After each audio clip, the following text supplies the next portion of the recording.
কুষ্টিয়া সদর উপজেলার আজকের এই খেলাটা কুষ্টিয়া সদর উপজেলার বটতলা ইউনিয়নের ৪ নম্বর ওয়ার্ডে খেলাটা। এই খেলাটা আমাদের এখানে আমার হিউম্যানিটি ফাউন্ডেশনের প্রায় ১০-১২ জন সদস্য আছে। তারা আমাকে বলল, ভাই বিভিন্ন টিভিতে তো গ্রামীণ খেলা দেখি, এখন তো সবাই মোবাইল আসক্ত হয়ে গেছে, তো আমরা কি একটা দিনের জন্য বাচ্চাদেরকে মোবাইল থেকে কি আমরা সরাতে পারি কিনা। সেই মোবাইল আকর্ষণ থেকে আমরা সরানোর জন্যই মূলত দিনভর এই খেলাটার মাধ্যমে আমি যতটুকু দেখতে পাচ্ছি, আসলে সকালে এই বিদ্যালয়টা মাননীয় স্বরাষ্ট্র সচিব পরিদর্শন করছেন, যে কারণে বিদ্যালয়টা আমরা সাজাইতে পারি নাই, না হলে বিদ্যালয়টা আরও সুন্দরভাবে সাজানো হতো।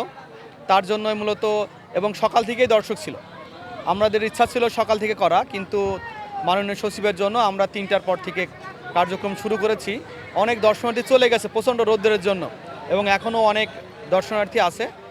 এটাই আমাদের মূল উদ্দেশ্য ছিল যে আমরা এরকম খেলা যদি মাঝামাঝি করাই, তাহলে বাচ্চারা এবং বড়রাও মোবাইল আসক্তি থেকে বেরিয়ে আসতে পারবে। এটাই আর কি আমাদের উদ্দেশ্য ছিল। আজকের খেলাতে আমরা খুবই সাড়া পেয়েছি।